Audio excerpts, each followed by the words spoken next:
안녕하세요. 부동산 중개석의 임혜정입니다. 오늘 이윤희 전문의원께서 분석해 주실 첫 번째 지역은요. 영등포구 영등포동입니다. 이 지역은 호재와 수요 그리고 교통의 가치가 뛰어난 지역인데요. 먼저 영등포동 같은 경우에는 1, 2인 가구 밀집도가 높기 때문에 소형 주택에 대한 수요가 풍부한 지역입니다. 또 여기에 주요 업무직으로 연결하는 노선들이 잘 되어 있어서 관련 업무 직장인들의 수요까지 뒷받침하는 지역입니다. 또 여기에 서울 3도심 중 하나로 승격되면서 많은 개발 이슈를 집중시키고 있는 곳이거든요. 이 영등포동의 모습 지금 바로 만나보시죠. 네, 영등포구 영등포동의 모습을 만나보셨습니다. 향후 이제 가치가 좀 많이 상승할 것으로 예상되면서 특히 1인 가구 수요가 밀집된 곳이니까 이곳이야말로 이렇게 1인 가구에 적합한 오피스텔 같은 물건들 보기에 좋은 지역이 아닐까 싶어요. 자, 여 일대에서 권장할 만한 물건 어떨 건지 궁금하네요. 바로 만나볼까요? 네, 1호선 영등포역 도보 2분 이내에 도착할 수 있는 복층형 1.5룸 오피스텔이 되겠습니다. 총 13층의 규모가 되겠고요. 전용 면적은 29.7에서 40.2제곱미터입니다. 시세는 4억 6천만 원에서 4억 8천만 원이고요. 전세를 활용할 경우에 투자 금액은 6천만 원에서 8천만 원이 되겠습니다. 네, 지하철 1호선 영등포역 도보 2분 이내 거리에 있는 초역세권에 들어와 있는 오피스텔입니다. 복층형, 분리형 오피스텔인데 여기 이제 1인 가구 비중이 압도적으로 많은 곳이기 때문에 앞서 말씀드린 것처럼 이런 물건이 상당히 적합한 지역인 것 같습니다. 자, 이 일대 입지는 어떨까요? 네, 영등포역 하면 아무래도 영등포의 최중심의 입지이기도 하고요. 영등포 발달의 근간이 된 곳이 바로 또 이 영등포역이 되겠습니다. 네. 영등포역 1호선 노선도 좋고 또 이 대로변 상업지에 위치를 해 있는 1.5룸도 있고 투룸이 혼합된 전세대가 복층으로 이루어진 오피스텔이 되겠고요. 148세대 정도이고 하이엔드급으로 이 영등포 그 주변에서는 가장 그 입지적으로는 이제 다른 현장과 좀 차별화됐다라고 볼 수가 있고요. 네. 또한 여기는 이제 메인 입지죠. 건너편에는 이제 상권이라든지 문화시설도 발달이 되어 있고 상업 밀집 지역이라고 보시면 될 것 같습니다. 이 타임스퀘어하고 아주 가깝게 마주보고 있고요. 특히 이 현장은 지하부를 통해서 바로 상권과 연결이 되고 그 상권이 바로 1호선 역사인 영등포역과 이어진다라는 것이 강력한 장점이라고 말씀을 드릴 수가 있습니다.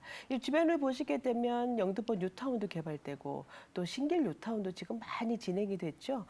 그러면서 주변에 고밀도로 개발되는 지역에 이 초역세권으로서 아파텔과 같은 느낌의 혁신 설계를 적용한 주택으로서 거주 편리성을 아주 높여서 설계가 되었습니다.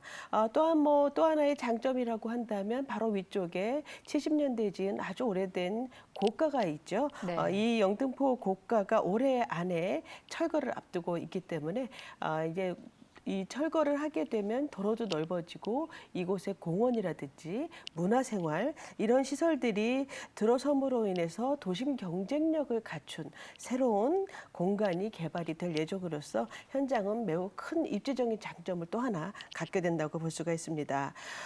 영등포역에 앞으로 이제 그 교통도 많이 좋아지는데요. 우선은 현재 교통 환경도 상당히 좋습니다. 1호선뿐만이 아니라 5호선, 6호선, 7호선, 9호선을 아주 자유롭게 이용을 할 수가 있어서 강남 못지않은 환승 환경을 갖고 있고요. 올림픽대로나 서부간선도로 또 경인로, 노들길 이런 그 간선도로가 아주 잘 되어 있어서 인근의 쥐밸리라든지 여의도 모두 어떤 그 직장인으로서는 상당히 좋은 직주 근접의 입지라고 말씀드릴 수가 있습니다. 그래서 네. 상당히 직장인들이 좋아하고 선호하는 지역이기도 하죠. 또한 앞으로 신안산설이라든지 신림선 또 GTX까지 이 광역 노선들이 도심화되는 지역답게 이렇게 합류하게 됨으로써 펜터급 역사가 되는 것이죠. 그래서 교통의 허브가 되는 위치다라고 말씀드릴 수가 있고요. 이런 것들이 강력한 장점으로 이제 말씀드릴 수가 있고 주변을 보시게 되면 롯데 백화점이라든지 신세계 네. 이런 것들도 굉장히 그 상권은 뭐 말할 것도 없고 또 색강공원이라든지 영등포공원, 여의도공원 또 좀 조금만 한두 정거장만 가면 또 IFC 몰까지 이용을 할 수가 있어서 인근의 생활시설 이용 접근성 모두 좋습니다. 그래서 영등포가 발전할수록 현장은 입지적인 개선이 계속 이루어지는 입지라고 말씀드릴 수가 있겠습니다. 네, 입지적으로 상당히 장점을 가진 곳인 것 같습니다. 일단은 아까 말씀드린 대로 지하철 1호선과 KTX까지 이용할 수 있는 영등포역에서 도보 2분 정도 이내에 들어와 있는 초역세권 오피스텔인데 일단은 뭐 여의도를 비롯해서 그 주변 일대 직주 근접 수요, 1인 가구 수요 다 받을 수 있고요. 타임스퀘어 맞은편에 있으니까 핵심 상권에 들어와 있는 신축 오피스텔이다. 이렇게 생각을 하시면 될 것 같아요. 자, 근데 이 지역이 뭐 입지도 이렇게 알아봤지만 사실 이제 영등포 이쪽이 3도심 중 하나로 승격이 되면서 앞으로 많은 성장을 앞두고 있고요. 특히 이제 9도심이기 때문에 도심 재생 사업 이런 것도 눈여겨보셔야 될 것 같습니다. 자, 호재도 좀 살펴볼까요? 네, 아무래도 영등포 하면은 많이 낙후된 곳이었기 때문에 네. 앞으로 이제 도심화가 전격이 이루어지면서 이 발전 폭이 다른 어떤 지역보다도 상당히 크다라고 말씀드릴 수가 있는데요. 우선 이제 옛날에 영등포를 본다면 우선 근대 시설이 많이 남아 있었고 또 학군, 문화 환경, 이런 양질의 일자리 이런 것들이 좀 부족했던 곳이죠. 이러한 그 부분들을 도시 재생 사업으로 모두 재정비를 하면서 세계적인 금융의 거점으로 육성하는 것에 방점을 두고 개선하겠다라는 것이 이 서울시의 영등포를 보는 장기적인 로드맵이다라고 이해를 하시면 됩니다. 네.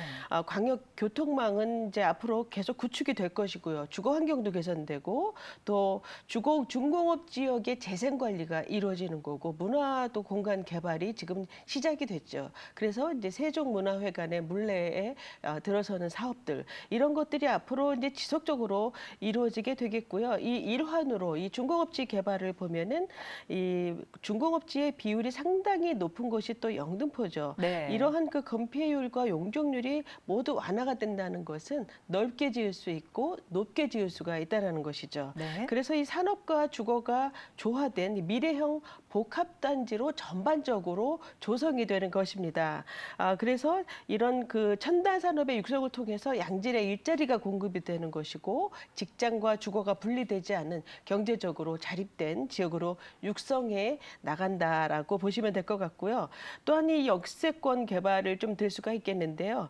이 여의도에서부터 신도림까지 전면적으로 이 정비가 이제 이루어지죠. 그래서 이 역을 비롯 영등포역이 중심이 되는 것이고요. 전 후반부에 걸쳐서 모두 이제 철거할 것은 뭐 다 철거를 하고 앞으로 이제 그 어떤 그 미래 그 물레 쪽에서는 물레 머시닝밸리라든지 네. 또 고가 철거 또 영등포 역세권은 입체적인 복합 개발 이런 것들이 들어가는 것입니다. 또 여의도까지는 금융으로 연계된 핀테크 사업으로 조성이 되는 그런 대규모 사업이라고 말씀드릴 수가 있고요.